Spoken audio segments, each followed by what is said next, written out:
अस्सलाम वालेकुम रहमतुल्लाह।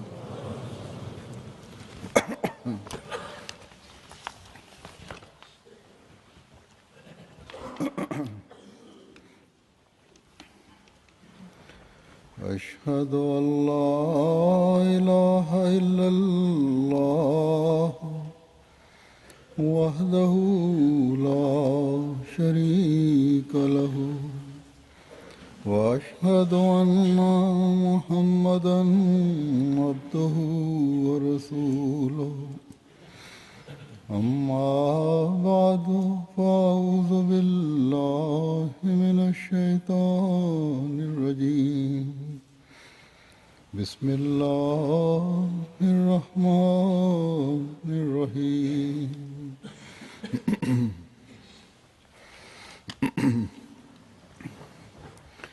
الحمد لله رب العالمين الرحمن الرحيم مالك يوم الدين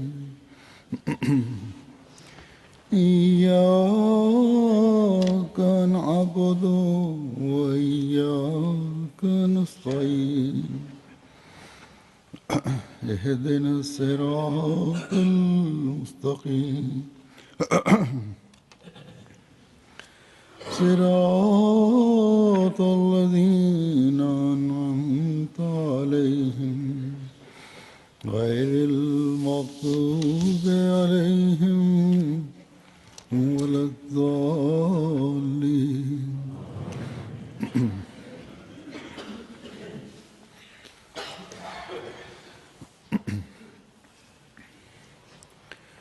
सूरह फातिहा एक ऐसी सूरत है சூரா ஃபாத்திஹா நாம் ஒவ்வொரு தொழுகையிலும் ஓதக்கூடிய ஒரு அதிகாரமாகும். நபிமொழிகளில் இதற்கு பல பெயர்களும் மேன்மைகளும் கூறப்பட்டுள்ளன. ஒரு அறிவிப்பில் இதற்கு சூரத்துஸ் சலாத் என்றும் வந்துள்ளது.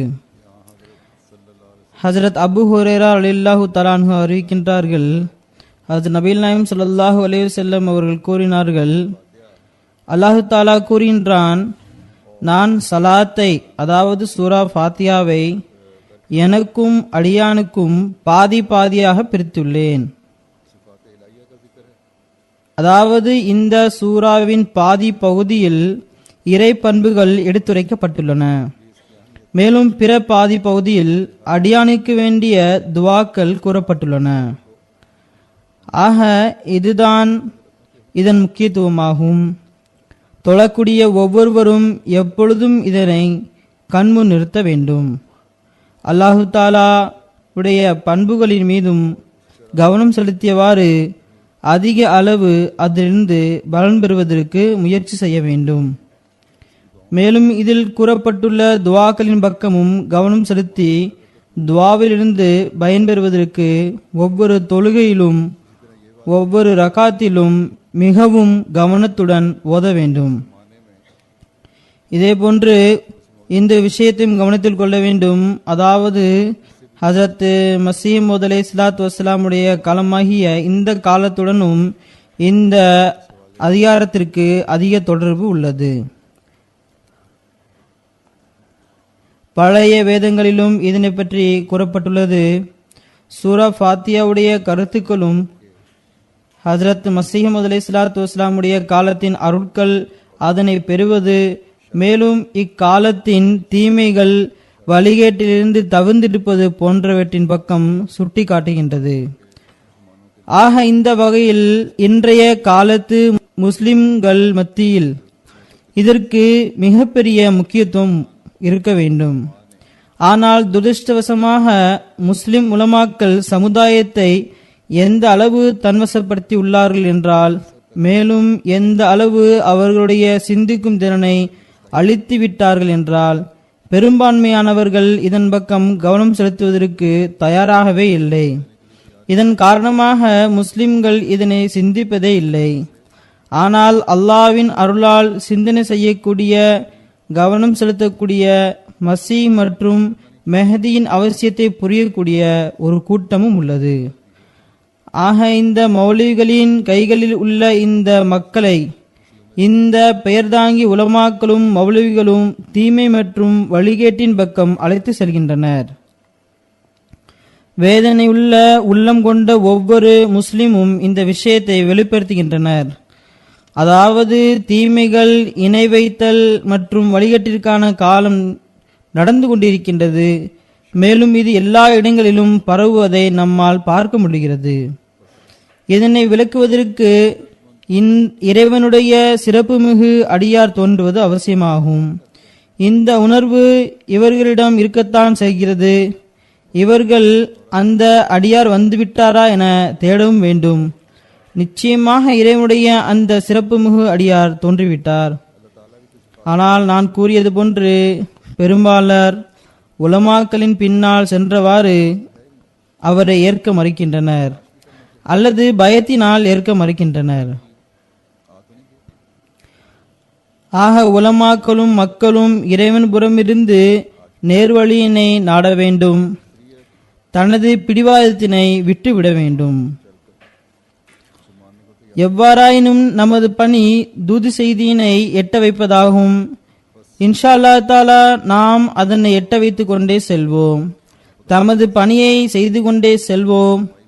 ஆனால் இதனுடன் அஹ்மதிகளாகிய நாம் ஹஜ்ரத் நபி ஸல்லல்லாஹு அலைஹி வஸல்லமுடைய உண்மை பேரன்பருடன் தொடர்புடைய நாம் நமது அறிவு மற்றும் ஞானத்தினை வளர்த்துக் கொள்வதற்கு முயற்சி செய்ய வேண்டும். சூரா ஃபாத்தியாவுடைய கருத்துக்களிலிருந்து அதிக அளவு பயனடைவதற்கு முயற்சி செய்ய வேண்டும். ஹஜ்ரத் மஸீஹ் அலைஹிஸ்ஸலாத்து வஸ்ஸலாம் அவர்கள் இந்த அதிகாரத்தை தமது நூல்களில் பல்வேறு இடங்களில் கூறியுள்ளார்கள். இதனுடைய கருத்துக்களை மிக தெளிவாக நம் முன் திறந்து வைத்துள்ளார்கள். நிச்சயமாக இவை நமக்கு இதனை புரிவதன் பக்கம் கவனம் செலுத்துவதற்கான பொறுப்பை நம் மீது சுமத்துகின்றது. இதனுடைய அறிவை பெறுவதற்கு முயற்சி செய்ய வேண்டும். இதன் மூலம் நாம் இந்த கருத்துக்களை புரிந்தவாறு பயன் பெற வேண்டும். தற்பொழுது நான் ஹஜ்ரத் மஸீஹ் அலைஹிஸ்ஸலாத்து வஸ்ஸலாம் உடைய வார்த்தைகளில் சூரா ஃபாத்தியாவின் 2வது வசனம், அதாவது பிஸ்மில்லாஹிர் ரஹ்மானிர் ரஹீமுக்கு பிறகு வரக்கூடிய வசனம் அல்ஹம்துலில்லாஹி ரப்பில் ஆலமீன் என்ற வசனத்தின் விளக்கங்களை அன்னாருடைய மேற்கோள்களிலிருந்து எடுத்து கூறுவேன். அன்னார் இந்த வசனத்தில் அடங்கியுள்ள பல்வேறு கருத்துக்களை பல்வேறு கோணங்களில் எடுத்துரைத்துள்ளார்கள். நான் ஒரு சில மேற்கோள்களை மட்டுமே எடுத்துள்ளேன். இவை இந்த வசனத்தை பற்றி அன்னார் சுட்டிக்காட்டிய அன்னாருடைய அறிவு மற்றும் ஆன்மீக பொக்கிஷத்தின் ஒரு சில விஷயங்களே ஆகும். இதனை தவிர இந்த ஒரு வசனத்திற்கு எண்ணற்ற மேற்கோள்கள் உள்ளன. நிச்சயமாக இதனை படிப்பதன் மூலம் கேட்பதன் மூலம் அறிவு மற்றும் ஞானம் வளர்கின்றது. ஆனால் ஒரு தடவை படிப்பதனால் மட்டும் மனிதன் அதன் ஆழமான விளக்கம் வரை சென்றுவிட முடியாது. மேலும் அதன் வரை செல்வது சாத்தியமற்ற ஒன்றாகும். இதை சரியாக புரிந்து கொள்வதற்கு நாமும் நூல்களை படிக்க வேண்டும். அப்பொழுதுதான் நாம் இக்காலத்தின் இமாமுடைய ஆன்மீக பொக்கிஷத்தை பற்றிய சரியான அறிவையும் பெற முடியும். மேலும் அதிலிருந்து பலன் பெறவும் முடியும். அல்ஹம்துலில்லாஹி ரப்பில் ஆலமீன் பற்றிய சிறிய விளக்கத்தை ஹஜ்ரத் மஸீஹ் அலைஹிஸ்ஸலாத்து வஸ்ஸலாம் அவர்கள் இவ்வாறு கூறியுள்ளார்கள். ஹஜ்ரத் மஸீஹ் அலைஹிஸ்ஸலாத்து வஸ்ஸலாம் அவர்கள் கூறுகின்றார்கள், அல்ஹம்துலில்லாஹ், எல்லா புகழும் இந்த உண்மையான வணக்கத்திற்குரிய அனைத்து பண்புகளின் முழுமையானவனுக்கே உரியது என நிரூபணமாகின்றது. அதாவது எல்லா புகழும் போற்றுதலும் அல்லாஹு தாலாவுக்கே உரியதாகும். அவனிடம் அனைத்து பண்புகளும் ஒன்றிணைந்துள்ளன. மேலும் அல்லாஹு தாலாவிடம் மட்டுமே இந்த பண்புகள் அனைத்தும் முழுமையான முறையில் தென்பட முடியும். கூறுகின்றார்கள், ஹம்து அனைத்து பண்புகளின் முழுமையானவனுக்கு உரியதாகும். அவனது பெயர் அல்லாஹ்வாகும்.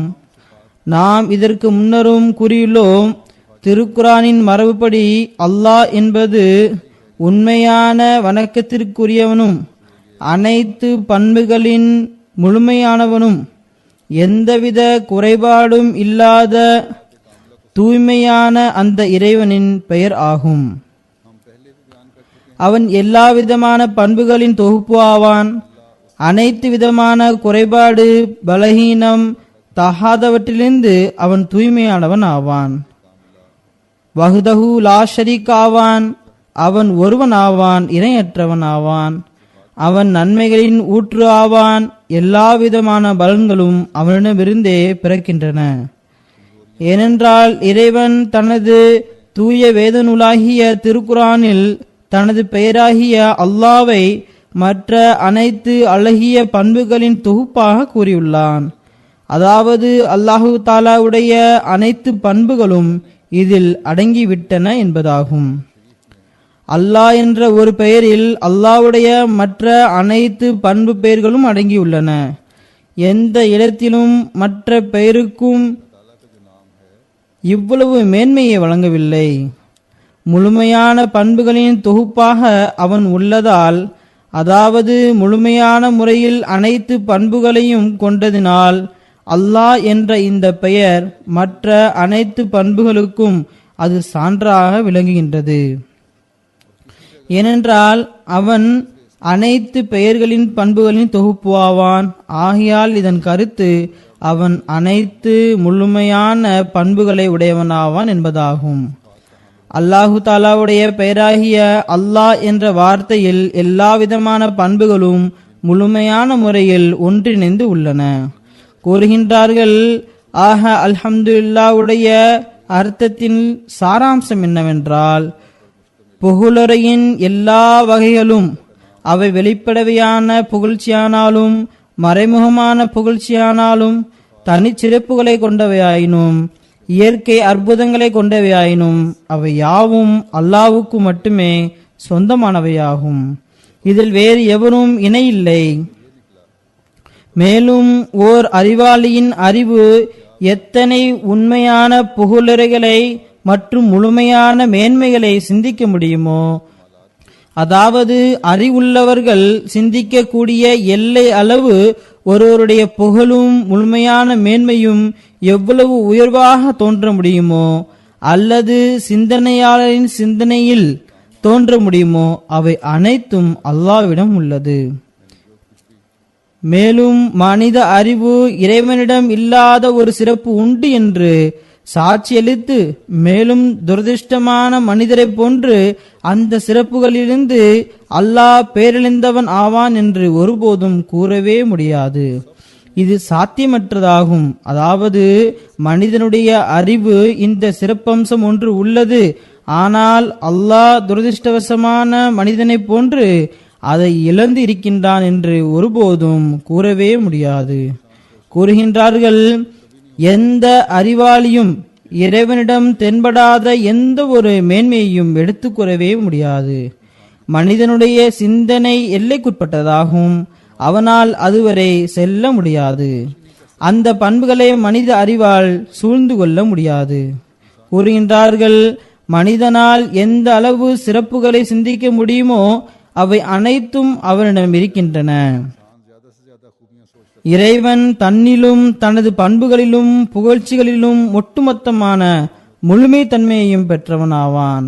மேலும் அவன் எல்லாவித அசுத்தங்களிலிருந்தும் முற்றிலும் தூயவனாவான். எனவே ஹஜ்ரத் நபிகள் நாயகம் ஸல்லல்லாஹு அலைஹி வஸல்லம் அவர்கள் நமக்கு ஒரு துஆவை கற்றுத் தந்துள்ளார்கள். அதில் இவ்வாறு வருகின்றது, அதாவது ஹஜ்ரத் நபி ஸல்லல்லாஹு அலைஹி வஸல்லம் அவர்கள் இவ்வாறு அல்லாஹ்விடம் துஆ செய்தார்கள்: நான் அறிந்துள்ள உனது பெயர் மற்றும் பண்புகளிலிருந்து நன்மையினை நாடுகின்றேன். மேலும் நான் அறியாத உனது பெயர் மற்றும் பண்புகளிலிருந்தும் நன்மையினை நாடுகின்றேன். ஆக மனிதனால் இறைவனுடைய பெயர்களையும் பண்புகளையும் அளக்கவே முடியாது. அல்ஹம்துலில்லாஹி ரப்பில் ஆலமீனுடைய இந்த சிறிய விளக்கத்திற்கு பிறகு அல்ஹம்துடைய அர்த்தங்களை எடுத்துரைத்தவாறு அன்னார் கூறுகின்றார்கள், புகழுக்கு உரிமையுடைய ஒருவர் செய்த நல்ல காரியத்திற்காக செய்யப்படும் புகழுரை ஹம்த் என்று அழைக்கப்படுகின்றது என்பதை நன்றாக புரிந்து கொள்ளுங்கள். மேலும் தனது விருப்பப்படி ஒருவர் மீது அருள் புரிந்து அந்த அருள்கொடையை பெற்றவர் செய்யும் புகழுரைக்கு பெயராகவும், மேலும் தனது விருப்பத்திற்கேற்ப கருணை காட்டுபவனை புகழ்வதன் பெயராகும். தனது விருப்பத்திற்கேற்ப வெகுமதி வழங்குவரது புகழ்தான் போற்றப்படும்.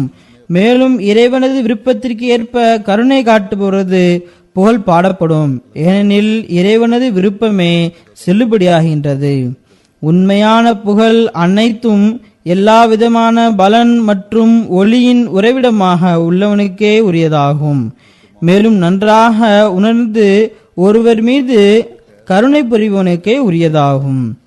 அறியாமையினால் எந்தவித நிர்பந்தத்தினாலும் செய்யாமல் எல்லாம் அறிந்தவாறு பார்த்தவாறு எல்லாவற்றையும் நன்கு அறிந்து கருணை புரிபவனுக்கே புகழ் அனைத்தும் உரியது. அறியாமையினாலோ எந்தவித நிர்பந்தத்தினாலோ அவன் செய்யவில்லை. ஹம்த் என்பதன் பொருள் அனைத்தும் அறியக்கூடியவனும் பார்க்கக்கூடியவனும் ஆகிய இறைவனிடம் மட்டுமே காணப்படுகின்றது. அவனே கருணையாளனாவான். ஆரம்பம் முதல் முடிவு வரை எல்லா விதமான கருணையையும் அவன் புறமிருந்தே கிடைக்கப்பெறுகின்றது. இவ்வுலகிலும் மறுமையிலும் எல்லா விதமான புகழும் அவனுக்கே உரியது. அல்லாஹு தாலாவை தவிர மற்றவர்களை புகழக்கூடிய ஒவ்வொரு புகழ்ச்சியும் அல்லாஹ்வின் காரணமாக புகழப்படுகின்றது. அல்லாஹுவை தவிர மற்றவர்களை புகழ்வது அல்லாஹ்வினால் வழங்கப்பட்ட சிறப்புகள் மற்றும் பண்புகளினால் புகழப்படுகின்றது. அல்லாஹு தாலா அவரிடம் ஏற்படுத்திய சிறப்பு அம்சங்களின் காரணமாக, நல்ல செயல்களின் காரணமாகவே புகழப்படுகின்றது. இறை பண்புகளை பிரதிபலிப்பதன் காரணமாக அல்லது ரஹ்மானியத் ரஹீமியத் போன்ற பண்புகள் அவனிடம் விளைவை ஏற்படுத்தியதன் காரணமாக அவனை இதற்கு தகுதியானவனாக ஆக்கி ஒருவருக்கு உதவி புரிந்து பிறகு புகழ்ச்சிக்கு தகுதி பெறுகின்றான். ஆக உலகில் மனிதன் செய்யக்கூடிய ஒவ்வொரு செயலும் இறைவனால் வழங்கப்பட்ட தௌஃபீக்கின் அடிப்படையில் தான் செய்ய முடியும். ஆகினால் இறுதியில் அதற்கான புகழ்ச்சி இறைவனையே சென்றடைகின்றது. மேலும் இதனை பற்றி கூறுகின்றார்கள், வல்லமை மற்றும் மகிமை வாய்ந்தவனின் நல்ல செயல்களின் காரணமாக அவனை கண்ணியம் மற்றும் மேன்மைப்படுத்துவதற்காக வாயினால் கூறப்படும் புகழ்ச்சி ஹம்து என்று அழைக்கப்படுகின்றது. முழுமையான ஹம்து அனைத்தும் வல்லமை வாய்ந்த இறைவனுக்கே உரியதாகும். எல்லாவிதமான புகழ்ச்சியின் உறைவிடம் அது சிறியதாயினும் பெரியதாயினும் நமது இறைவன் ஆவான். அவன் வழிதவர்களுக்கு நேர்வழியினை காட்டக்கூடியவனும் அடிமட்டத்தில் உள்ளவர்களுக்கு கண்ணியம் அளிக்கக்கூடியவனும் ஆவான். அவன் மஹ்மூதுகளுக்கு மஹ்மூத் ஆவான். அதாவது புகழுக்கு உரியவை அனைத்தும் அவனை புகழ்வதில் ஈடுபட்டுள்ளன. நான் கூறியது போன்று அனைத்தும் அவனிடமே திரும்புகின்றது. இங்கு கூறுகின்றார்கள், அவன் வழிதவறியவர்களுக்கு நேர்வழி வழங்குகின்றான். வழிதவறியனுக்கு ஹிதாயத்து வழங்கும் போது ஹிதாயத்தை பெற்றவன் இதனால் இறைவன் பக்கம் குனிவான், அவனை புகழ்வான். உலகத்தின் பார்வையில் அற்பமானவர்களாக கருதப்படுபவர்கள் அல்லாஹ்விடம் கண்ணியம் பெறுகிறார்கள். நபிமார்களின் எதிரிகளின் வழிமுறை எவ்வாறு இருந்ததென்றால், நாங்கள் உங்களை ஏற்றுக்கொண்டவர்களை இழிவானவர்களாக காண்கின்றோம் என்று கூறினர். ஆனால் இறைவன் ஒரு காலகட்டத்தில் நிலைமையை எவ்வாறு மாற்றுகின்றான் என்றால், ஃபிரௌன் போன்றோர் இறுதியில் உயிர் பிச்சை கேட்டனர். மக்காவுடைய தலைவர்கள் தனது உயிருக்கு பாதுகாப்பு கேட்டனர். இது போன்ற விஷயங்கள் உண்மையான மூமின்களுக்கு உண்மையான ஹம்துவின் பக்கம் கவனம் ஊட்டுகிறது, அதனை பற்றிய அறிவை வழங்குகின்றது. இதனை போன்று இன்றைய காலத்திலும் இவர்கள் இழிவானவர்கள், அகமதியா ஜமாத்தை சேர்ந்தவர்களுக்கு எந்தவித கண்ணியமும் கிடையாது, இவர்கள் ஏளனத்துக்குரியவர்கள், எனவே நாம் இவர்களை இப்படி ஆக்கிவிடுவோம் அப்படி ஆக்கிவிடுவோம் என்று கூறுகின்றனர். ஆனால் இறைவன் ஒருபுறம் தனது வல்லமையை உடனுக்குடன் வெளிப்படுத்துகின்றான். மேலும் ஒரு காலகட்டம் வரும், அப்போது இவர்கள் அழிந்து போய்விடுவார்கள். இதனுடைய சாராம்சம் என்னவென்றால், அல்லாஹு தாலா முழுமையாக புகழப்படுபவன் ஆவான், மேலும் முழுமையாக புகழுக்குரியவன் ஆவான். அல்லாஹ்வுடைய ஹம்துதான் அனைத்து கண்ணியத்தின் ஊற்று ஆகும். ஒரு மூமினுடைய பணி என்னவென்றால் அல்லாஹ்வின் புகழ்ச்சியின் அறிவை பெற்று அல்லாஹ்வுடைய பாதுகாப்பில் வர வேண்டும். ஹம்த் என்ற வார்த்தைக்கு மேலும் விளக்கமளித்தவாறு அல்லாஹு தாலா குர்ஆனை ஹம்த் என்ற சொல்லை கொண்டு ஏன் ஆரம்பித்தான், இதில் என்ன ஞானம் இருக்கிறது என்பதனை பற்றி எடுத்துரைத்தவாறு அன்னார் கூறுகின்றார்கள், அல்லாஹு தாலா தனது வேதத்தை போற்றுதல் நன்றி போன்றவற்றிலிருந்து ஆரம்பிக்காமல் ஹம்த் என்ற சொல்லை கொண்டு ஆரம்பித்திருக்கின்றான். ஏனென்றால் ஹம்த் என்ற வார்த்தை மேற்கூறப்பட்ட 2 வார்த்தைகளின் பொருளையும் உள்ளடக்கி உள்ளது. இந்த சொல் அவற்றின் இடத்தை வகிக்கின்றது. ஆனால் இதில் சீர்திருத்தம், புகழ்ச்சி, போற்றுதல் போன்றவை அவற்றை விட அதிகமாக உள்ளது. அழகும் நேர்த்தியும் அடங்கியுள்ளது, சீர்திருத்தமும் இருக்கின்றது. ஏனென்றால் நிராகரிப்பாளர்கள் காரணமே இல்லாமல் சிலைகளை புகழ்ந்து வந்தனர். அவர்கள் அவைகளை புகழ்வதற்கு ஹம்த் என்ற வார்த்தையை உபயோகப்படுத்தி வந்தனர். மேலும் அந்த கடவுள்கள் எல்லாவிதமான அருள்களின் வெகுமதிகளின் ஊற்று என நம்பிக்கை கொண்டிருந்தனர். மேலும் வள்ளல்கள் என நினைத்தனர். இதனை போன்றே மரணத்தின் போது ஒப்பாரி வைக்கும் பெண்கள் மேன்மையை எடுத்துரைக்கும் போதும், போர்களின் போதும், விருந்து உபசரிப்பின் போதும் உணவளிப்பவனாகிய பாதுகாவலனாகிய அல்லாஹ்வை புகழ்வதை போல் அவைகளை புகழ்ந்து வந்தனர். ஆகையால் அல்ஹம்துலில்லாஹ் என்பது இப்படிப்பட்ட மக்கள் மற்றும் அனைத்து முஸ்லிம்களுக்கும் இது ஒரு மறுப்பு ஆகும். மேலும் சிந்தனை செய்யக்கூடியவர்களுக்கு இதில் அறிவுரையும் உள்ளது. மேலும் இந்த வார்த்தையில் அல்லாஹு தாலா சிலை வணங்கிகள், யூதர்கள், கிறிஸ்தவர்கள் மற்ற அனைத்து முஷ்ரிக்குகளையும் எச்சரிக்கை செய்கின்றான். நீங்கள் உங்களுடைய பொய் கடவுள்களை ஏன் புகழ்கின்றீர்கள்? உங்களுடைய பெரியவர்களின் புகழை ஏன் மிகைப்படுத்தி கூறுகின்றீர்கள்? அவர்கள் உங்களுடைய ரப் ஆவார்களா? இவர்களா உங்களையும் உங்களுடைய சந்ததிகளையும் பரிபாலித்தார்கள்? இவர்கள் உங்கள் மீது கருணை காட்டக்கூடியவர்களா? இவர்கள் உங்களுடைய கஷ்டங்களை போக்கினார்களா? இவர்களா உங்களுடைய துக்கங்களையும் துயரங்களையும் தூர விலக்கினார்கள்? அல்லது இவர்களா உங்களுக்கு கிடைத்த நன்மையை பாதுகாத்தார்கள்? அல்லது உங்களிடம் உள்ள கஷ்டங்கள் என்ற அசுத்தத்தை துடைத்தார்களா? உங்களுடைய நோய்க்கு நிவாரணம் அளித்தார்களா? இவர்களா தீர்ப்பு நாளின் எஜமானர்கள்? இல்லை, அல்லாஹு தாலா தான். சந்தோஷத்தினை முழுமைப்படுத்தக்கூடியவன், ஹிதாயத்திற்கான காரணிகளை ஏற்படுத்தக்கூடியவன், துவாக்களை ஏற்றுக்கொள்ளக்கூடியவன், எதிரிகளிடமிருந்து பாதுகாத்து உங்கள் மீது கருணை செலுத்தக்கூடியவன், மேலும் பரிபாலிப்பவனாவான். அல்லாஹு தாலா நல்லவர்களுக்கு நிச்சயமாக நற்கூலி வழங்குவான். நமது இறைவன் முழுமையான இறைவனாவான். மேலும் எல்லா விதமான முழுமையான பண்புகளும் எல்லா புகழும் அல்லாஹு தாலாவுக்கே உரியது. மேலும் அவனே அவைகளின் உறைவிடமானவன் என்பதை விளக்கியவாறு அன்னார் கூறுகின்றார்கள், இதனுடன் அல்ஹம்துலில்லாவில் இந்த அம்சமும் அடங்கப்பட்டுள்ளது. அதாவது இறைவனை பற்றிய ஞானத்தில் தனது தீய நடத்தையினால் அழிந்தார் எனில், அல்லது அல்லாஹ்வை தவிர மற்றொன்றை கடவுளாக ஆக்கி கொண்டார் எனில், அவர் இறைவனுடைய மேன்மையிலிருந்து கவனத்தை திருப்பியதன் விளைவாகவும் அவனது அற்புதங்களை பார்க்காததன் விளைவாகவும், மேலும் இறைவனின் மகிமை மற்றும் மேன்மை ஆகியவற்றை பொய் தெய்வங்களை வணங்கக்கூடியவர்களை போன்று கவனம் செலுத்தாததன் காரணத்தினால் அழிந்து விட்டார் என்று புரிந்து கொள்ளுங்கள். இறைவனுடைய ஞானத்தை பெறாத காரணத்தினால் அவர் அழிந்து விட்டார். அல்லாஹுக்கு பகரமாக மற்றொன்றை கடவுளாக ஆக்கி கொண்டார். மனிதனுக்கு இறைவனின் பண்புகளை கொடுத்து அவனை இறைவனாக ஆக்கி கொண்டான்.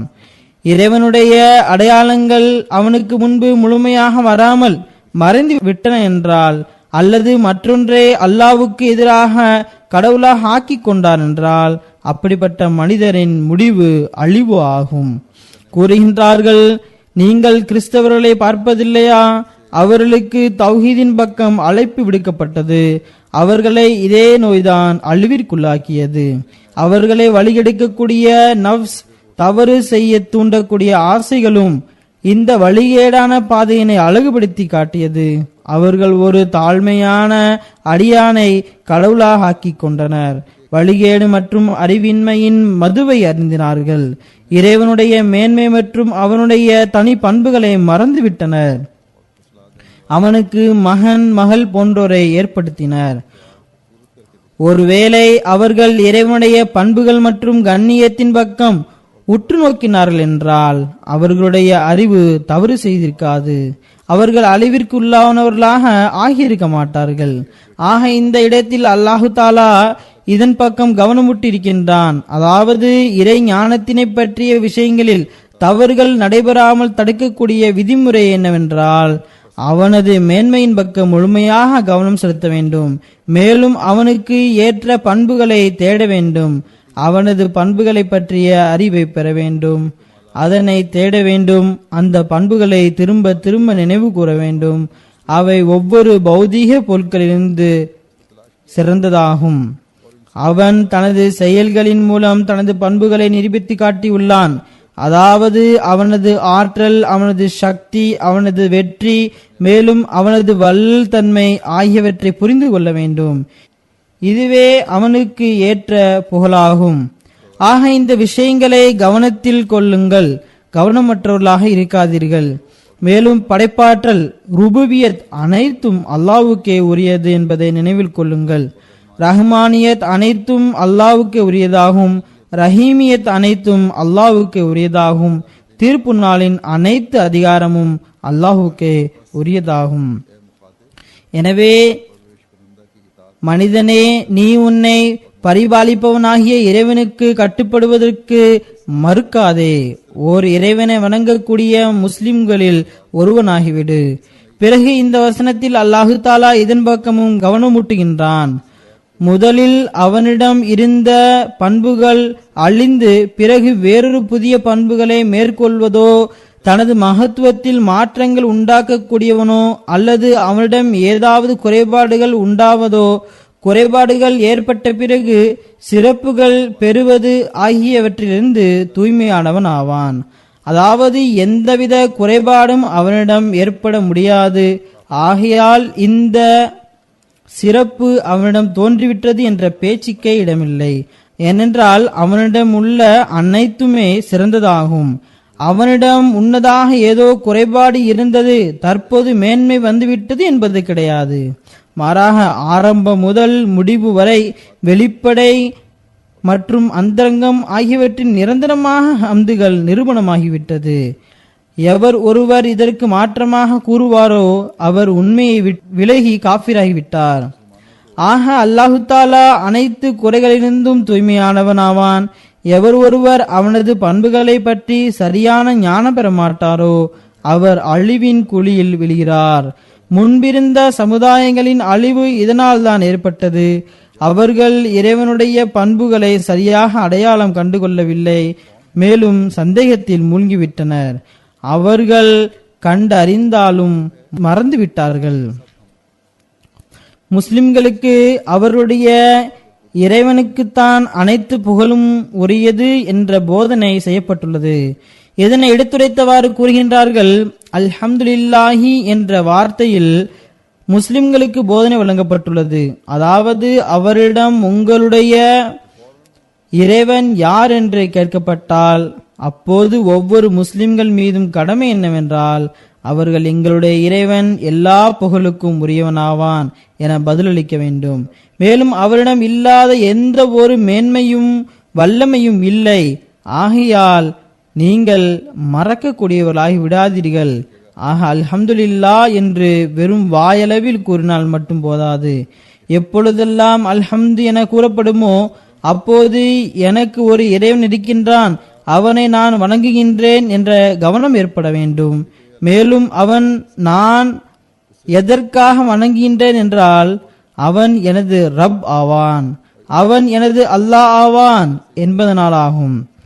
மேலும் ஒரு இடத்தில் அன்னார் கூறுகின்றார்கள், இந்த அதிகாரம் அல்ஹம்துலில்லா என தொடங்கப்பட்டுள்ளது. இதன் என்ன அர்த்தம் என்றால் எல்லா புகழும் மேன்மையும் அல்லாஹ் என பெயரை கொண்டவனுக்கே உரியதாகும் என்பது ஏற்றுக்கொள்ளப்பட்ட ஒன்றாகும். மேலும் இந்த சொற்றொடர் அல்ஹம்துலில்லாஹி என்று ஏன் தொடங்கப்பட்டுள்ளது என்றால், இதன் உண்மையான விளக்கம் என்னவென்றால், இறை வணக்கம் என்பது ஆன்மாவின் எழுச்சி மற்றும் உணர்வின் ஈர்ப்பு ஆகியவற்றால் இருக்க வேண்டும். அந்த ஈர்ப்பு இறை அன்பு மற்றும் நேசத்தால் நிறைந்திருக்க வேண்டும். அது ஒருபோதும் யாருக்காகவும் உருவாக முடியாத அளவில் இருக்க வேண்டும். ஒருவரிடம் முழுமையான சிறப்புகள் யாவும் ஒட்டுமொத்தமாக காணப்படும் எனில் அதை பார்த்து உள்ளம் தன்னையும் அறியாது புகழும். முழுமையான புகழ்ச்சி இரண்டு வகையான சிறப்புகளால் ஏற்படுகிறது என்பது வெளிப்படையான ஒன்றாகும். முதலாவது சிறப்பு முழுமையான அழகு, இரண்டாவது சிறப்பு முழுமையான கருணையாகும்.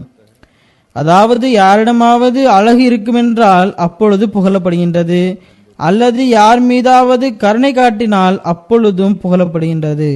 யாரிடமாவது இந்த இரண்டு சிறப்புகளும் ஒன்று சேர்ந்திருக்கும் என்றால் அவருக்காக உள்ளம் அர்ப்பணமாகி விடுகின்றது. குர்ஆன் ஷரீஃபுடைய பொருள் என்னவென்றால், இறைவன் இரண்டு வகையான சிறப்புகளையும் உண்மையை தேடுபவர்களுக்கு வெளிப்படுத்த வேண்டும். இதன் மூலம் உதாரணம் இல்லாதவனும் ஈடு இணை இல்லாதவனுமாகிய அந்த இறைவன் பக்கம் மக்கள் ஈர்க்கப்பட வேண்டும். உள்ளத்தின் எழுச்சி, ஈர்ப்பு ஆகியவற்றின் மூலம் அவர்கள் அவனது அடியார்களாக திகழ வேண்டும். இதனால் தான் முதல் அதிகாரத்திலேயே மிகவும் நுண்ணிய கருத்தை வெளிப்படுத்த விரும்பி இருக்கின்றான். எந்த இறைவன்பால் திருக்குரான் அழைக்கின்றதோ அந்த இறைவன் எப்படிப்பட்ட சிறப்புகளை தன்னகத்தை கொண்டுள்ளான். ஆக இந்த நோக்கத்தின் காரணமாகத்தான் இந்த அதிகாரம் அல்ஹம்துலில்லாஹ் என்று தொடங்கப்பட்டுள்ளது. அல்லாஹ் என்ற பெயரை கொண்டவனுக்கு மட்டுமே அனைத்து புகழும் உரியது என்பதே இதன் பொருளாகும். ஆக இறைவன் அழகு மற்றும் கருணை ஆகியவற்றை ஒருங்கே கொண்டவன் ஆவான்.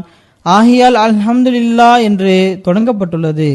மேலும் ஒரு இடத்தில் அல்லாஹு தாலாவுடைய அழகு என்ன என்பதையும் அல்லாஹு தாலாவுடைய கருணை என்பது என்ன என்பதை விளக்கியுள்ளார்கள். இங்கு ஒரு தனி கருத்து கூறப்பட்டுள்ளது, அதனை எடுத்துரைக்கின்றேன். அல்லாஹு தாலாவுடைய அழகு என்பது எல்லா விதமான சிறப்பு அம்சங்களும் அவனிடம் தென்படுகின்றது. இதற்கு முன்பும் இது கூறப்பட்டுள்ளது. அவன் அனைத்து முழுமையான பண்புகளையும் தன்னகத்தே கொண்டவன் ஆவான். அவனிடம் அனைத்து பண்புகளும் இருக்கின்றன. அவனது கருணை பற்றி 4 அடிப்படையான பெரிய கோட்பாடுகளை ஹஜ்ரத் மஸீஹ் அலைஹிஸ்ஸலாத்து வஸலாம் அவர்கள் இந்த அதிகாரத்தின் கருத்திற்கேற்ப கூறியுள்ளார்கள். அதனை சுருக்கமாக கூறுகின்றேன். அதாவது முதல் கருணை அவன் ரப் ஆவான் என்பதாகும். அவன் படைத்த பிறகு முழுமை வரை சென்றடைய செய்கின்றான், பரிபாலிக்கின்றான். இரண்டாவது கருணை அவனது ரஹ்மானியத் என்னும் பண்பு ஆகும். இதன் அடிப்படையில் அவன் ஒவ்வொரு உயிருள்ளவற்றிற்கும் ஆற்றல் வழங்கியுள்ளான். அவைகளது தேவைகளுக்கு ஏற்ப அவைகளின் வாழ்க்கைக்கு தேவையான பொருட்களை ஏற்பாடு செய்துள்ளான். மேலும் இதில் மனிதனுக்கு அதிக அளவு பங்கு கொடுத்துள்ளான். மூன்றாவது கருணை அவனது ரஹீமியத் என்னும் பண்பாகும். துவாக்கள், நன்னடத்தைகள் போன்றவற்றை ஏற்றுக்கொள்கின்றான். துன்பங்கள் மற்றும் கஷ்டங்களிலிருந்து பாதுகாக்கின்றான். அதற்கு கூலியும் கொடுக்கின்றான். அவனது நான்காவது கருணை மாலிகியத் யௌமித்தீன் ஆகும். அதாவது அடிப்படையில் அவன் தனது விருப்பப்படி தனது சிறப்பான அருளினால் கருணை புரிகின்றான். எந்த அளவு கொடுக்க நாடுகின்றானோ கொடுக்கின்றான். செயலுக்கு கூலி கொடுக்கின்றான். இதனை அவனது சிறப்பான அருளினால் கொடுக்கின்றான். இவை ஹஜ்ரத் மஸீஹ் அலைஹிஸ்ஸலாத்து வஸலாம் கூறிய 4 கருணைகள் ஆகும். இதனை நான் மிக சுருக்கமாக கூறினேன். பிறகு ரப்புல் ஆலமீன் என்பதில் அல்லாஹு தாலா ஒவ்வொரு வழிகளுக்கு பிறகும் ஹிதாயத்திற்கான காலத்தை கொண்டு வருவான் என்பதனை விளக்கியவாறு அன்னார் கூறுகின்றார்கள். அல்லாஹ் தாலா ரப்புல் ஆலமீன் என்ற சொல்லில் அவன் அனைத்திற்கும் படைப்பாளன் ஆவான். வானங்களிலும் பூமியில் உள்ளவை அனைத்தும் அவன் புறமிருந்தே வந்துள்ளன. பூமியில் காணப்படும் ஹிதாயத் பெற்ற ஜமாத்துகள் அல்லது வழிகட்ட தீய கூட்டங்கள் ஆகியவை அனைத்தும் ஆலமீனில் அடங்கும். சில சமயங்களில் வழிகேடு, நிராகரிப்பு, தீமை, அநியாயம் போன்றவற்றை தடுப்பதற்குரிய நிலைமை ஏற்படுகின்றது. எந்த அளவு என்றால் பூமி அநீதியினால் நிறைந்து காணப்படுகின்றது. மக்கள் இறைவனுடைய வழியினை விட்டு விடுகிறார்கள். அவர்கள் அடியானுக்குரிய உரிமையை அறிந்திருக்க மாட்டார்கள். படைப்பாளின் உரிமையை நிறைவேற்றுவதில்லை. படைப்பாளின் உரிமையையும் நிறைவேற்றுவதில்லை. அடியானுக்குரிய உரிமையும் அவர்களுக்கு முன்பாக இருப்பதில்லை. அல்லாஹு தாலாவுக்கு அதாவது படைப்பாளனுக்குரிய உரிமையை கொடுக்கப்படுவதும் இல்லை. கூறுகின்றார்கள், காலம் ஒரு இருண்ட இரவை போன்றதாகி விடுகிறது. மார்க்கம் இது போன்ற கஷ்டங்களுக்கு கீழே நசுக்கப்படுகின்றது.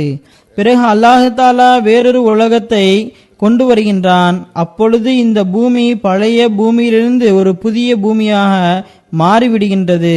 ஒரு புதிய இறை நியதி வானத்திலிருந்து இறங்குகிறது. மக்களுக்கு உண்மையை புரியக்கூடிய உள்ளம், இறைவனுடைய அருள்களுக்கு நன்றி செலுத்துவதற்காக பேசக்கூடிய நாவு கொடுக்கப்படுகின்றது.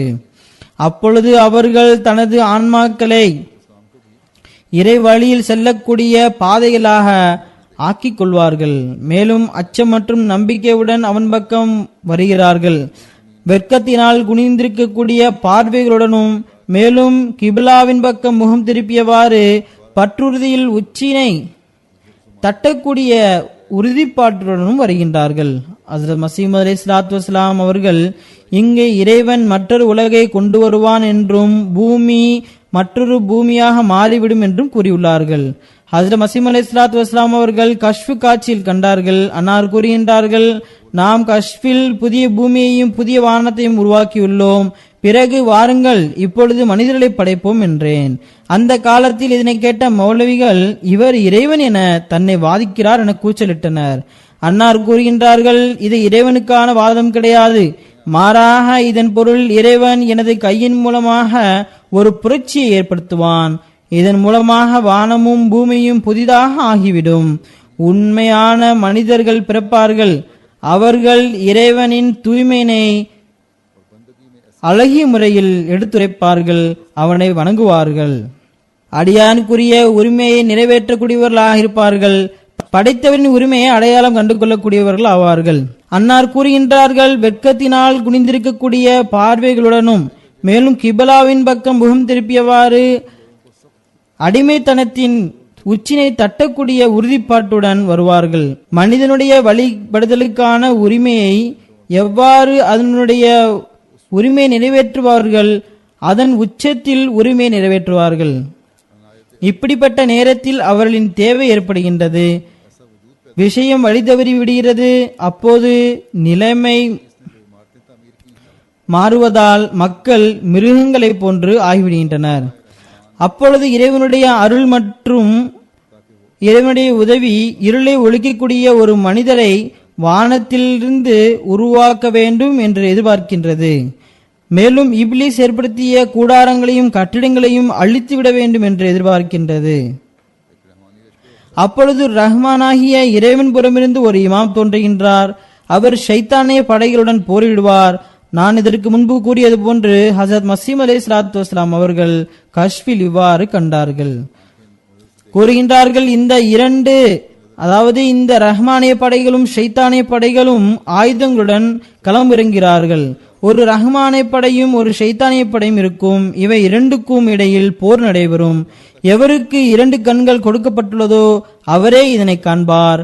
பார்வைக்கான கண்கள் உள்ளவர் தனது கண்களால் பார்க்க முடியும். இறைவனுடைய ருபூபியத்துடைய உரிமையை நிறைவேற்றுபவராலும் அடியானுக்குரிய உரிமை நிறைவேற்றுபவராலும் பார்க்க முடியும். எதுவரை என்றால் பொய்யின் கழுத்தில் தூக்கு அணிவிக்கப்படும்.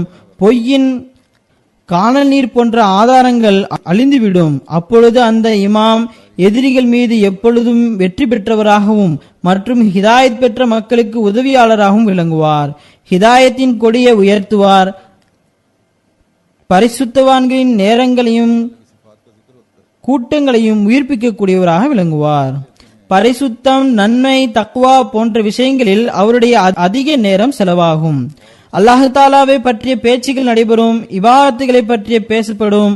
அல்லா தாலாவுடைய பண்புகளை பற்றி பேசப்படும். எந்த அளவு என்றால் மக்கள் அவரை பார்த்து நிராகரிப்பின் தலைவர்களை கைது செய்து விட்டார் என புரிந்து கொள்வார்கள்.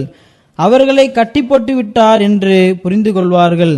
அவர் பொய், ஏமாற்றுதல் போன்ற விலங்குகளை கைது செய்து விட்டார் என்றும் அதனுடைய கழுத்துகளில் தூக்கு அணிவித்து விட்டார் என்றும் அவர் பித்தத்துகளின் கட்டிடங்களை தகர்த்து விட்டார் என்றும் அதனுடைய கலசத்தை உடைத்து விட்டார் என்றும் அவர் ஈமானுடைய வார்த்தைகளை ஒன்று சேர்த்து விட்டார் என்றும் அதனுடைய காரணிகளை ஒழுங்குபடுத்தி விட்டார் என்றும் அவர் வானத்தின் ஆட்சியை உறுதிப்படுத்தி விட்டார் என்றும் அனைத்து விதமான ஓட்டைகளையும் அடைத்து விட்டார் என்றும் மக்கள் புரிந்து கொள்வார்கள். நாம் ஹஸரத் மஸீஹ் அலைஹிஸ்ஸலாத்து வஸ்ஸலாம் மூலமாக புதிய பூமியும் புதிய வானமும் உருவாகியுள்ளதை கண்டு கொண்டுள்ளோம். இதிலிருந்து நாம் பலன் பெற்றுக் கொண்டிருக்கின்றோம். நாம் அனைத்து விதமான பித்தத்துகளிலிருந்தும் முழுமையாக தவிர்ந்திருப்பதின் பக்கம் கவனம் செலுத்த வேண்டும். மேலும் ஈமானை வலுவடைய செய்ய வேண்டும். அல்லாஹ் தஆலாவுடைய அடியானாக விளங்குவதற்குரிய உரிமையை நிறைவேற்ற வேண்டும். அவனுடைய படைத்து பரிபாலிக்கும் தன்மையை சரியாக புரிந்து கொள்ள வேண்டும். அப்பொழுதுதான் நாம் இந்த புதிய பூமி மற்றும் புதிய வானத்திலிருந்து முழுமையான முறையில் பலன் பெற முடியும். அடியான் தனது இறைவனை உண்மையான முறையில் அறிந்து கொண்ட பிறகு இபாதத்துகளில் உயர்தரத்தை ஏற்படுத்த முயற்சி செய்வான். அப்பொழுது அவன் ரப்புல் ஆலமீன் பற்றிய அறிவை பெறுவான். இது அவரை மற்றவரிடமிருந்து பிரித்து காட்டுகின்றது. இதனை பற்றி அன்னார் கூறுகின்றார்கள், பரிசுத்தமான அல்லாஹ் ரப்புல் ஆலமீன் என்ற வார்த்தையில் இதனை சுட்டி காட்டுகின்றான். அவன் அனைத்திற்கும் படைப்பாளனாவான். வானங்களிலும் பூமியிலும் அவனது புகழை பாடப்படுகின்றன. பிறகு அவனது புகழை பாடக்கூடியவர்கள் எப்பொழுதும் அவனது புகழிலேயே ஈடுபட்டு கொண்டிருக்கின்றனர். அவர்கள் இறை நினைப்பில் மூழ்கி இருப்பார்கள். எந்த ஒரு பொருளும் அவனது புகழ் பாடாமல் இல்லை. எல்லா பொருட்களும் எந்த நேரமும் புகழ் பாடிக்கொண்டே இருக்கின்றன. அவனது ஒரு அடியான் தனது விருப்பம் எனும் ஆடையை கலற்றி எறியும் போது, தனது உணர்வுகளிலிருந்து விடுபடும் போது, அல்லாஹு தாலாவின் பாதையிலும் அவனது இபாதத்துகளிலும் தன்னையே மாய்த்து கொள்ளும் போது, தனது கருணையில் பரிபாலித்த தனது இறைவனை கண்டறிந்து கொள்ளும் போது அவர் தனது எல்லா நேரங்களிலும் புகழ் பாடுவார். தனது முழு உள்ளத்துடனும் உடலின் அனைத்து உறுப்புகள் மூலமாக அவனை நேசிக்கும் போது அந்த மனிதர் ஆலமீன்களில் ஒரு ஆழமாக மாறிவிடுவார். அன்னார் இதற்கு உதாரணங்களையும் கூறியுள்ளார்கள். அன்னார் கூறுகின்றார்கள், ஆலமீன்களில் ஒரு ஆலம் ஹஜ்ரத் காத்தமுன் நபியின் ஸல்லல்லாஹு அலைஹி வஸல்லம் அவர்கள் தோன்றிய காலமாகும். பிறகு அன்னார் தனது காலத்தின் உதாரணத்தையும் கூறுகின்றார்கள். அதாவது அல்லாஹு தாலா தன்னை தேடுபவர்கள் மீது கருணை காட்டியவாறு மேலும் ஒரு கூட்டத்தை ஏற்படுத்தினான். அது மஸீஹ் மவ்ஊத் மற்றும் மெஹ்தி மவ்ஊதுடைய கூட்டமாகும். ஆக நாம் இந்த ரப்புல் ஆலமீனால் அனுப்பப்பட்டவருடன் தொடர்பை ஏற்படுத்தியுள்ளோம் என்றால், நாம் இந்த ஆலமீனில் பங்கு கொள்ள வேண்டுமென்றால் பிறகு எல்லா விஷயங்களிலும் தூய்மையான முறையில் அல்லாஹுக்கே முன்னுரிமை வழங்க வேண்டும். இதற்கான முயற்சியை மேற்கொள்ள வேண்டும். அப்பொழுதுதான் நாம் ரப்புல் ஆலமீனுடைய அருட்களிலிருந்து பலன் பெற முடியும். ஆலமீன்களில் எவையெல்லாம் அடங்கும், மேலும் ஆலமீன் என்றால் என்ன என்பதை பற்றி விளக்கியவாறு அன்னார் கூறுகின்றார்கள், ஆலமீன் என்றால் படைப்பினங்களை படைத்த இறைவனை தவிர மற்ற அனைத்தும், அவை ஆன்மாக்களின் ஆழமாக இருந்தாலும் சரி அல்லது உடல்களின் ஆழமாக இருந்தாலும் சரி, ஆன்மாக்கள் உடல்கள் போன்ற எவையாக இருந்தாலும் சரி, அல்லாஹுவை தவிர மற்ற அனைத்தும் ஆலமீன்களை சேர்ந்தவையாகும். அவை பூமியில் வாழும் படைப்பினங்களாக இருந்தாலும் சரி, சூரியன் சந்திரன் போன்றவைகளாகவும், இவை தவிர வேறு சில கோள்களாக இருக்கக்கூடியவை போன்றவை இருந்தாலும் சரி, அவை அனைத்தும் இறைவனுடைய ருபூபியத்தின் கீழ் உள்ளதாகும். இவை அனைத்தும் இறைவனுடைய ருபூபியத்துக்கு உள்ளதாகும். மேலும் இறைவன் தான் அனைத்து உலகங்களையும் படைத்து பரிபாலிக்கின்றான் என்பதனை நாம் அறிவோம். இருந்த போதிலும் சில சமயங்களில் அடியான் மற்றொரு அடியானை ரப்பாக கருத ஆரம்பித்து விடுகின்றான். சில சமயங்களில் சுற்றுச்சூழலின் தாக்கத்தின் கீழ் வந்து பௌதீகம் மேலோங்கி விடுகின்றது. இப்படிப்பட்ட நிலையில் ஒரு மூமின் உடனே தன்னை ஆராய வேண்டிய அவசியம் ஏற்பட வேண்டும். மேலும் இதற்காக முயற்சி செய்ய வேண்டும். ஆராய்ந்து பார்க்கும்போது தௌபா இஸ்திக்பார் மூலம் உதவி கோரியவாறு ரப்புல் ஆலமீனின் பக்கம் திரும்ப வேண்டும்.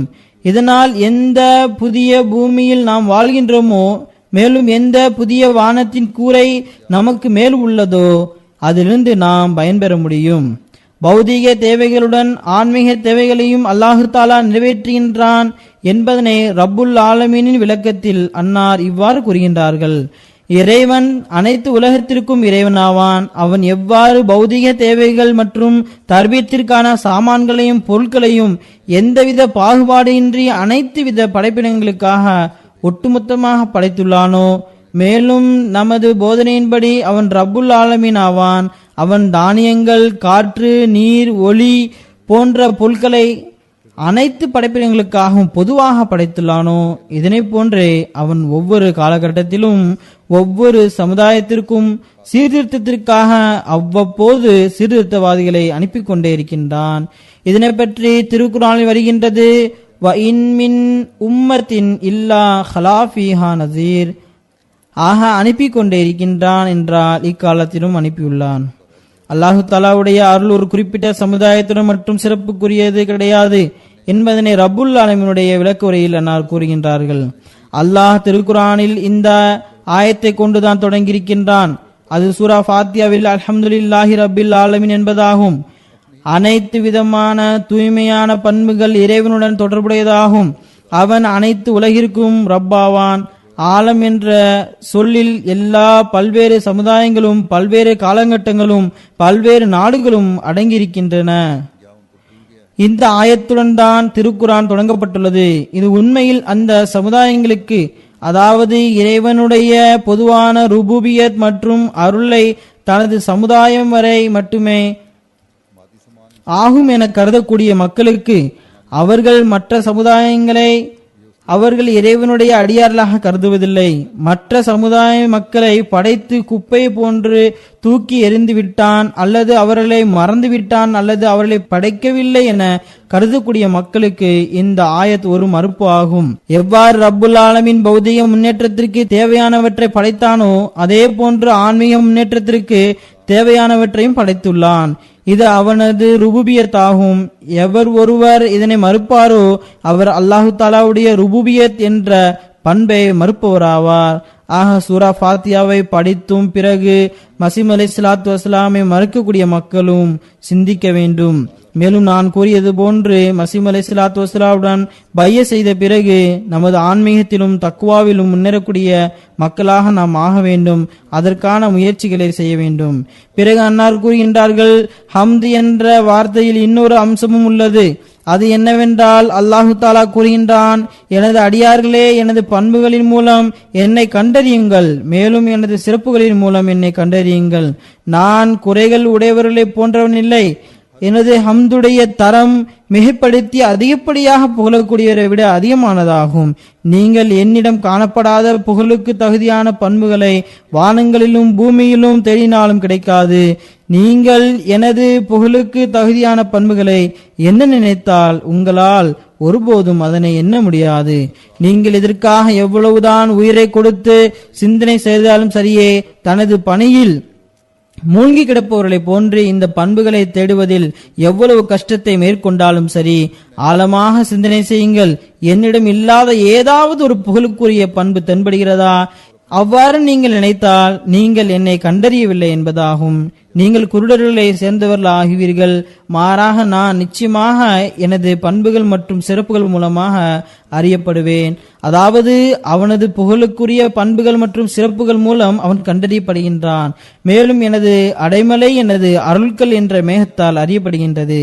ஆக எந்த மக்கள் என்னை அனைத்து முழுமையான பண்புகள் மற்றும் அனைத்து சிறப்புகளின் தொகுப்பு என நம்பினார்களோ, அவர்கள் எங்கெல்லாம் எனது சிறப்புகளை கண்டார்களோ, தமது சிந்தனையின் எல்லையில் அவர்கள் கண்ட தனது வல்லமையின் தோற்றம் ஆகிய அனைத்தும் அவர்கள் எனக்கே உரியது என்று சுட்டிக்காட்டினார்கள்.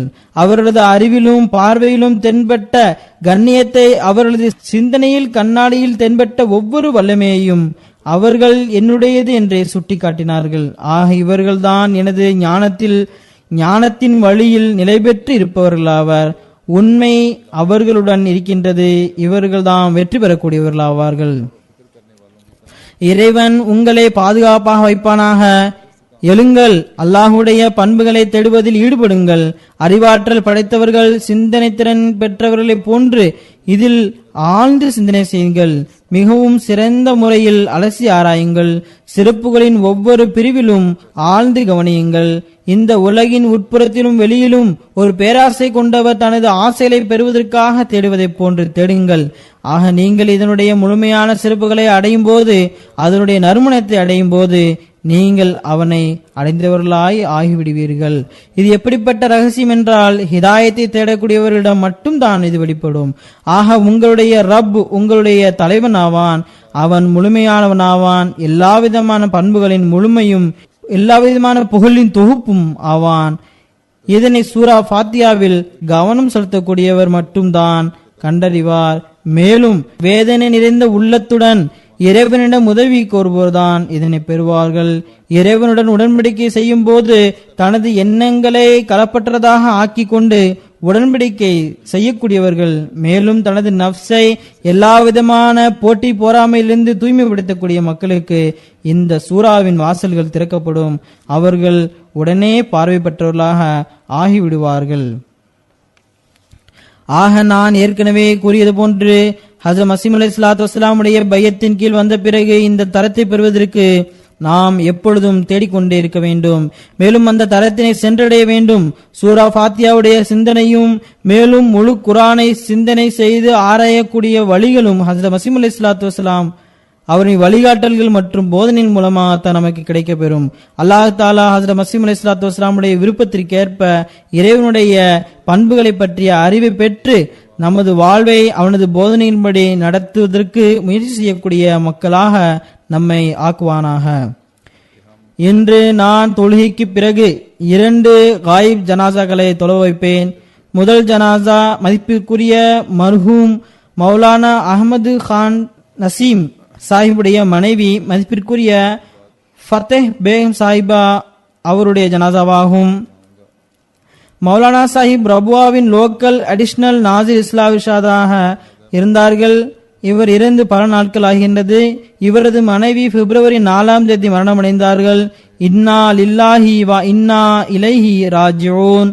இவர் மிகவும் நல்ல பெண்மணியாவார். துவா செய்யக்கூடிய, தொழுகைகளை கடைபிடிக்கக்கூடிய, தஹஜ்ஜுத் தொழுகை தொழக்கூடிய, தக்வாவை மேற்கொண்ட விசுவாசமுள்ள பெண்மணியாக திகழ்ந்தார்கள். நான் ஏற்கனவே கூறியது போன்று இவரது கணவர் மௌலானா அஹமது கான் நசீம் சாஹிப் லோக்கல் அடிஷனல் நாசிர் இஸ்லாம் இர்ஷாதாக இருந்தார்கள். இதில் பொதுவாக கிராமத்து ஜமாத்துகள் அல்லது மாவட்டங்கள் அடங்கும். இதில் அதிகமாக கிராமத்து ஜமாத்துகளே இதன் கீழ் செயல்பட்டு வந்தன. சர்கோதா மாவட்டம் ரபுவாவிற்கு மிகவும் அருகில் இருந்ததால் பெரும்பாலான அகமதிகள் அங்கிருந்து ரபுவா வந்து விடுவார்கள். மௌலவி அஹமது கான் நசீம் சாஹிபுடைய வீடு அவர்களுக்கு தனது வீடு போன்றதாகவே இருந்தது. சில சமயங்களில் 50க்கும் மேற்பட்ட நபர்களை கொண்ட குழுக்கள் பல்வேறு இடங்களிலிருந்து பயணம் செய்து அங்கு வந்துவிடும் என அவரது மகன் எழுதியிருக்கின்றார். மிகவும் பரிவுடன் அவர்களுக்கு விருந்து உபசரிப்பு செய்வார்கள். நமது பகுதிகளில் கிராமத்து மக்கள் தகவலின்றி திடீரென வந்து விடுவார்கள் என்பது உங்களுக்கு தெரியும். உடனே அவர்களுக்கு சூடான உணவுகள் தயார் செய்யப்படும். ஒருபோதும் இவ்வளவு பேர் எங்கிருந்துதான் வருகிறார்கள் என முகம் சுளித்தது கூட கிடையாது. மௌலவி சாஹிப்பின் மரணத்திற்கு பிறகும் இவர்களுடன் நல்ல தொடர்பு ஏற்பட்டிருந்தது. அந்த தொடர்பை அவர்கள் தொடர்ந்தார்கள். மக்கள் அவர்களது வீட்டிற்கு வந்து போயிருப்பார்கள். ஏழைகளுக்கு உதவி செய்து வந்துள்ளார்கள். தமது பிள்ளைகளிடமிருந்து ஒருபோதும் எதுவும் பெற்றதில்லை. மாறாக அவர்களிடம் ஏழைகளுக்கு உதவி செய்யுமாறும் அறிவுறுத்தி கொண்டே இருப்பார்கள். அவரிடம் உள்ள தொகையை ஏழைகளுக்கும் பிச்சைக்காரர்களுக்கும் அனாதைகளுக்கும் பிரித்து கொடுத்து விடுவார்கள். இவர்களது வீட்டில் ஏழைகளின் ஒரு வரிசை இருந்து கொண்டே இருக்கும் என கூறுகின்றனர். சுக துக்கங்களை பற்றி பேசுவதற்கு பெண்கள் இவரிடம் வருவது உண்டு. மேலும் மாபெரும் சிறப்பம்சம் என்னவென்றால் ஹிலாஃபத்துடன் மிகவும் பற்றுடனுடன் தொடர்பு கொண்டிருந்தார்கள். தனது பிள்ளைகளுக்கும் எப்பொழுதும் இதனை பற்றி அறிவுறுத்தி கொண்டே இருப்பார்கள். அவருடைய உள்ளத்திலும் ஹிலாஃபத்தின் மீது அன்பு ஏற்படுத்தியிருந்தார்கள். அதற்கான முயற்சியையும் மேற்கொண்டு வந்தார்கள். இவர் மூசியா ஆவார். அல்லாஹு தாலா இவருடைய தரஜாவை உயர்த்துவானாக. இவர் தனக்கு பின்னால் 3 மகள்களையும் 3 மகன்களையும் தனது நினைவாக விட்டு சென்றுள்ளார்கள். இதில் ஒரு மகன் இவருடனே இருந்து வந்தார். மற்ற 2 மகன்களும் வெளிநாட்டில் வசித்து வருகிறார்கள். இவர்கள் மதிப்பிற்குரிய நாசிர் பர்வாசி சாஹிப் மற்றும் மதிப்பிற்குரிய நசீம் மெஹதி சாஹிப் ஆவார்கள். இவர் அமெரிக்காவில் நமது ஜமாத் முபல்லிகாக பணியாற்றுகின்றனர். பர்வாஸ் சாஹிப் மற்றும் நசீம் மெஹதி சாஹிப் ஒரு சில காரணங்களால் ஜனாசாவில் கலந்து கொள்ள முடியவில்லை. அல்லாஹ் தஆலா இவர்கள் அனைவருக்கும் பொறுமையினையும் தைரியத்தையும் வழங்குவானாக. மேலும் நசீம் மெஹதி சாஹிப் நமது ஜமாத் முபல்லிகாக இருக்கின்றார். இவரது பணியில் நிச்சயமாக இவரது தாயாரது துவா உதவி செய்து வந்தது. அல்லாஹ் தஆலா வருங்காலத்திலும் இந்த துவாக்களுக்கு இவர்கள் வாரிசாகும்படி செய்வானாக. 2வது ஜனாசா மதிப்புக்குரிய மௌலவி குலாம் ரசூல் சாஹிப் முல்லிம் இஸ்லாம் இர்ஷாத் பாகிஸ்தானுடைய மனைவி மதிப்பிற்குரிய ஹாத்திம் பிவி சாஹிபாவுடையதாகும். இவர் பிப்ரவரி 9ஆம் தேதி ஏறக்குறைய தனது 100வது வயதில் மரணமடைந்துள்ளார்கள். இன்னா லில்லாஹி வ இன்னா இலைஹி ராஜிஊன். மிகவும் நல்ல பெண்மணியாவார். துவாக்கள் செய்யக்கூடிய தவக்கில் கொண்ட பெண்மணியாவார். மிகவும் கஷ்டமான பொருளாதார நிலையிலும் தனது கணவருடன் விசுவாசத்துடன் இருந்து வந்துள்ளார்கள். தன்மான உணர்வு கொண்ட பெண்மணியாக திகழ்ந்துள்ளார்கள். மிகவும் கஷ்டமான பொருளாதார சூழலிலும் எவரிடம் கையேந்தவில்லை. மிகவும் நல்ல ஆடைகளையே அணிந்து வந்துள்ளார்கள். குறைந்த செலவில் நன்றாக வாழ்வதற்கு முயற்சி செய்து வந்துள்ளார்கள். 28 வயது வரை ரசூல் நகரில் வாழ்ந்து வந்தார்கள். ஜமாத் சென்டர் அங்கு இருந்தது. ஜமாத் விருந்தினர்களும் ஏனைய விருந்தினர்களும் அங்கு செல்வார்கள். இவருடைய வீடு கெஸ்ட் ஹவுஸாக பயன்பட்டு வந்தது. மிகவும் மன மகிழ்ச்சியுடன் விருந்து உபசரித்து வந்தார்கள். 1974 நடந்த பிரச்சனையில் பெண்கள் குழந்தைகள் மட்டுமே வீட்டில் இருந்தனர். இரவு முழுவதும் திண்ணையில் அமர்ந்தவாறு வீட்டில் இருந்த ஆயுதங்களை கொண்டு காவல் பணியை செய்து வந்தவர்கள். மேலும் மார்க்க உணர்வு மிகவும் மேலோங்கி இருந்தது.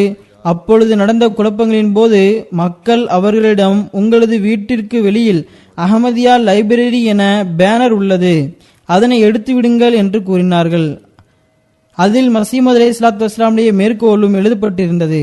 அதற்கு அவர்கள், இது அப்படியேதான் இருக்கும், நாங்கள் யாருக்கும் பயந்து இதனை எங்களது கைகளால் ஒருபோதும் எடுக்க மாட்டோம் என்று கூறினார்கள்.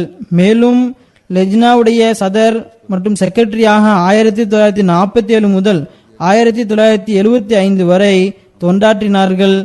அகமதி மற்றும் அகமதி அல்லாத குழந்தைகளுக்கு குர்ஆன் கரீம் கற்று தந்துள்ளார்கள். ஜமாத் அமைப்புடனும் ஹிலாஃபத் அமைப்புடனும் தொடர்பு கொண்டிருப்பதை பற்றி குறிப்பாக அறிவுறுத்தி வந்துள்ளார்கள். இவர்களுக்கு 3 மகன்களும் 2 மகன்களும் உள்ளனர். இவர்களது ஒரு மகன் நமது வாக்கிஃபே ஜிந்தகி முபாரக் அஹமது ஜஃபர் சாஹிப் ஆவார். இவர் லண்டனில் அடிஷனல் வக்கீலுல் மாலாக இருக்கின்றார்கள். மற்றொருவர் முபஷிர் அகமது ஜஃபர் சாஹிப், இவரும் வாக்கிஃபே ஜிந்தகி ஆவார். இவர் தமது சர்வீஸிற்கு பிறகு வக்ஃப் செய்துள்ளார். அல்லாஹ் தாலா இவர்கள் அனைவருக்கும் பொறுமை மற்றும் தைரியத்தினை வழங்குவானாக. மர்ஹூமுடைய தரஜாவை உயர்த்துவானாக. நான் கூறியது போன்று தொழுகைக்கு பிறகு இவர்களது ஜனாசா தொழுகை தொழப்படும்.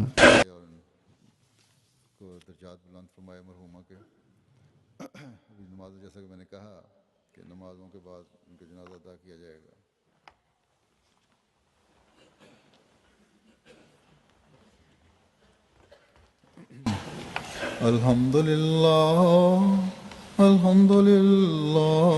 nahmaduhu wa nasta'inuhu wa nastaghfiruhu wa nu'minu bihi wa natawakkalu alayhi wa na'udhu billahi min shururi anfusina wa min sayyiati a'malina. من يهده الله فلا مضل له ومن يضلله فلا هادي له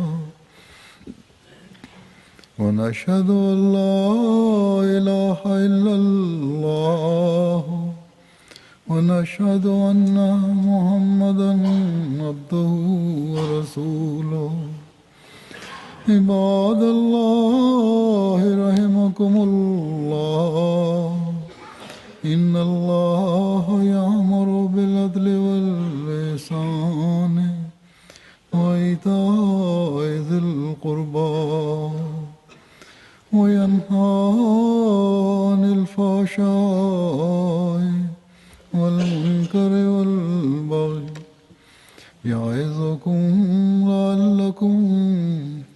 تذكرون اذكروا الله يذكركم وادعوه يستجب لكم ولذكر الله أكبر